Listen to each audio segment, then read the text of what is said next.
जय हिंद फ्रेंड्स, मेरा नाम है अमित। आप सभी का स्वागत करता हूं माँ नेतुला नेट जीआरएफ चैनल पर। मित्रों, आज हम बात करेंगे यूजीसी नेट के नए सिलेबस के बारे में जो 2022 में एग्जाम होगा, उसमें कि क्या सिलेबस में बदलाव हुआ है, कौन कौन से टॉपिक पे हमें ज़्यादा ध्यान देना है, किन किन टॉपिक से ज़्यादा क्वेश्चन पूछे जा रहे हैं। वीडियो में आगे बढ़ने से पहले मैं अपने बारे में बताना चाहूँगा। मैं दिल्ली विश्वविद्यालय से ग्रेजुएट और पोस्ट ग्रेजुएट हूँ। साथ ही साथ मैं 2 बार नेट जीआरएफ एग्जाम क्रैक कर चुका हूँ। मैंने इस एग्जाम को फर्स्ट अटैम्प्ट में ही क्रैक किया है। तो इसकी सबसे मेन वजह है कि मेरा पेपर 1 के ऊपर बहुत ज़्यादा कमांड होना। मेरा पेपर 1 अगर स्ट्रांग नहीं होता तो मेरा फर्स्ट अटैम्प्ट में जीआरएफ क्रैक नहीं हो पाता।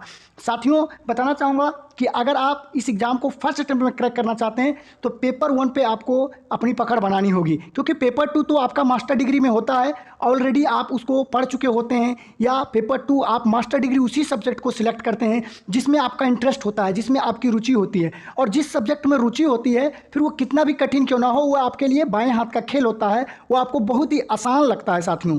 तो पेपर 2 तो सबका स्ट्रांग होता ही है, क्योंकि वो इंटरेस्ट के ऊपर होता है। और साथ ही साथ उसके लिए आप कॉलेज में भी पढ़ते हैं, आपको प्रोफेसर्स भी बताते हैं उसके लिए। लेकिन पेपर 1 के बारे में हम बहुत कम जगह पढ़ते हैं, ठीक है। उसमें सिर्फ और सिर्फ आप ही को पढ़ना होगा। तो मेरा क्या अनुभव है, मैं अपना अनुभव बताता हूं कि मैंने कैसे इसको तैयार किया है, और देखते हैं कि सिलेबस में कुछ बदलाव भी हुआ है या सिलेबस वही है। देख सकते हैं साथियों, आपको जैसा कि पता है कि इसमें टोटल 50 क्वेश्चन आते हैं, जिसका कि पर क्वेश्चन 2 नंबर का वेटेज होता है, यानी 100 नंबर का होता है। इसमें देख सकते हैं कि the main objective is to access the teaching and research capability. इस पेपर से आपके लिए यूजीसी ये जज करना चाहता है कि आप जो कॉलेज में पढ़ाने जाओगे या आप रिसर्च के फील्ड में जब जाओगे तो क्या आप किसी चीज़ को एनालाइज कर सकते हो, आपके अंदर रिसर्च वाला स्किल है, किसी चीज़ का एनालिसिस कर सकते हो, अलग अलग तरीके से, अलग अलग नज़रिए से एक ही चीज़ को आप देख सकते हो, सोच सकते हो या उसको समझ सकते हो। तो यही बेसिकली ये पेपर जज करता है। इस पेपर का जो अगर कहें कि मूल आत्मा जो है यही है कि आपकी एनालिसिस क्षमता जज करना, साथ ही आपके आसपास क्या हो रहा है, जैसे कि इन्वायरमेंट के फील्ड में, एजुकेशन के फील्ड में, तो वो सारी चीज़ें के प्रति आप कितना अवेयर हैं, कितना जागरूक हैं, इन सभी चीज़ों को जज करना है। साथ ही देखिए, इसमें पहला यूनिट होता है टीचिंग एप्टीट्यूड। इसमें यह है कि ओवरऑल आपका मेन मोटो तो यही होता है कि आप इसमें टीचर बनेंगे, आप जो है एक शिक्षक के रूप में तैयार होंगे। तो आपके अंदर अपनी बात को समझाने का स्किल है या नहीं, दूसरे के सामने आप अपनी बात को कितनी आसानी से रखते हैं, ताकि सामने वाला आप कितना सरल से सरल, ईजी से ईजी एग्जाम्पल देकर आप स्टूडेंट को समझा पाते हैं, और टीचिंग की क्या क्या मेथड हैं, कौन सा मेथड कहाँ पे इस्तेमाल होगा, यही सारी चीज़ें। ऑब्जेक्टिव टीचिंग का लक्ष्य क्या है, उसका गुण क्या है, कैरेक्टरिस्टिक, तो ये सारी चीज़ें पूछता है। और आज के डेट में कोरोना के बाद तो जो ऑनलाइन एजुकेशन को बढ़ावा मिला है, तो वो तो है ही, साथ ही साथ पहले से जो स्वयं है, मूक है, तो इन सभी चीज़ों के बारे में आपसे पूछा जाएगा पहला यूनिट में। दूसरा यूनिट में रिसर्च एप्टीट्यूड है। इसमें रिसर्च के प्रकार, कौन सा रिसर्च किस जगह पे सुटेबल होगा, उसके बारे में है। तीसरा है कॉम्प्रीहेंशन, जो कि आज के डेट में सभी एग्जाम में पूछा जाता है। कॉम्प्रीहेंशन, चाहे वो यूपीएससी का एग्जाम हो, चाहे वो एसएससी सीजीएल का हो, किसी भी लेवल का एग्जाम हो, कॉम्प्रीहेंशन से एग्जामिनर या एग्जाम लेने वाला ये जज करता है कि आप किसी चीज़ को पढ़कर कितना जल्दी और कितना समझ पाते हैं जो कि लिखा हुआ है। तीसरा है कम्युनिकेशन, कि कम्युनिकेशन किस तरीके से होता है, उसमें बैरियर क्या क्या है।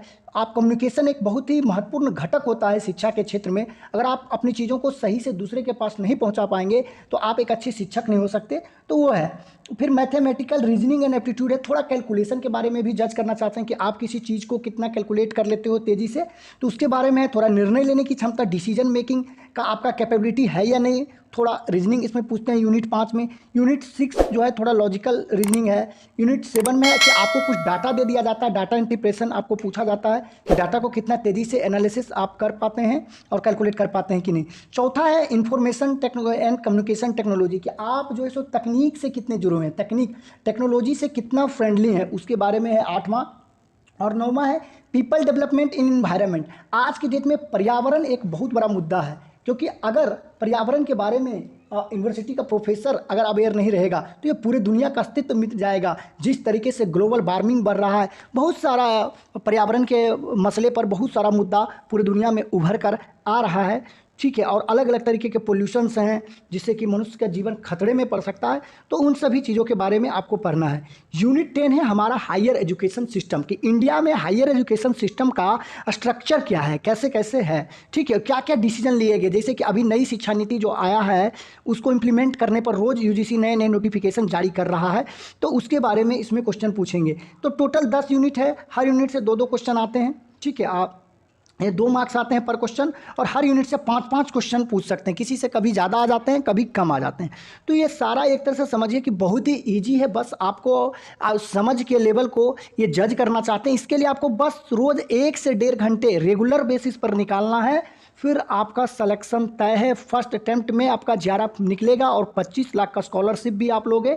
आपके नाम के आगे डॉक्टर की उपाधि भी लगेगा, और आप अपने सोसाइटी को वापस अपने रिसर्च के माध्यम से कुछ दे भी पाओगे, जो कि आपने अभी तक सोसाइटी से लिया है। तो हमारा फ़र्ज़ बनता है कि समाज से जितना हमने लिया है कुछ हम समाज को वापस करें। तो आप अपने रिसर्च के माध्यम से समाज को वापस भी कर पाओगे, एक नई चीज़ दे पाओगे। और साथ ही साथ जब आप PhD कर लेते हो तो आपको पता है कि इंटरव्यू में PhD का बेटे 30 नंबर होता है, तो आपके प्रोफेसर बनने की संभावना 99% हो जाती है, तो आप प्रोफेसर भी बन पाओगे। तो ये सारा बेनिफिट है। तो आप सबसे पहले सिलेबस को समझो और रेगुलर 1-1.5 घंटे प्रैक्टिस करो, और साथ ही साथ चैनल पर अगर नए हो तो चैनल को जरूर ज्वाइन कर लो। इसके ऊपर हर यूनिट की क्लासेज आपको मिलेगी। जब एग्जाम नज़दीक आ जाता है, जब फॉर्म निकल जाते हैं, तब से हम लोग डेली बेसिस पर क्लासेज और नोट्स प्रोवाइड कराते हैं। आप हमारा टेलीग्राम चैनल को भी ज्वाइन कर सकते हैं, जो कि आपको वीडियो के डिस्क्रिप्शन में मिलेगा। वहाँ पर आप उसको क्लिक करिए, जो मेरे द्वारा खुद के नोट्स बनाए गए हैं वो सभी आपको मिलेगा। और अगर आपका पेपर 2 हिंदी, हिस्ट्री, ज्योग्राफी है तो ज़रूर ज्वाइन कर लें। इन सभी सब्जेक्टों की भी पढ़ाई आपको इस चैनल पर कराई जाएगी। साथ ही साथ इस चैनल पर आपको PhD एडमिशन से संबंधित न्यूज़ भी आपको मिलेगा। कहीं भी निकल के आती है तो सिनॉप्सिस कैसे बनाते हैं, इंटरव्यू कैसे फेस करना है। मेरे पास जो सेंट्रल यूनिवर्सिटी में, दिल्ली विश्वविद्यालय में, JNU का जो इंटरव्यू देने का एक्सपीरियंस है, उससे मैंने जो सीखा है, आप लोगों के साथ भी मैं अपना एक्सपीरियंस शेयर करता रहता हूं। इंटरव्यू के ऊपर भी वीडियो आने वाला है, तो आप ज़रूर ज्वाइन कर लें। और साथ ही साथ अगर किसी भी लोक सेवा आयोग के तरफ से प्रोफेसर्स की वैकेंसी निकलती है तो उसके बारे में भी इसके ऊपर बताया जाता है, या कहीं भी प्राइवेट प्रोफेसर की भी वैकेंसी निकलती है प्राइवेट यूनिवर्सिटीज़ और कॉलेज से, तो बताया जाता है, ताकि आप कोई भी अपॉर्चुनिटी मिस ना कर सकें। तो चैनल जरूर ज्वाइन करें, अपने साथियों के साथ इसको जरूर शेयर करें। अब वीडियो को अभी तक लाइक नहीं किया है तो वीडियो को लाइक जरूर कर दें। आप अपना कीमती समय देने के लिए, वीडियो देखने के लिए बहुत बहुत धन्यवाद। आप देख रहे थे माँ नेतुला नेट JRF चैनल।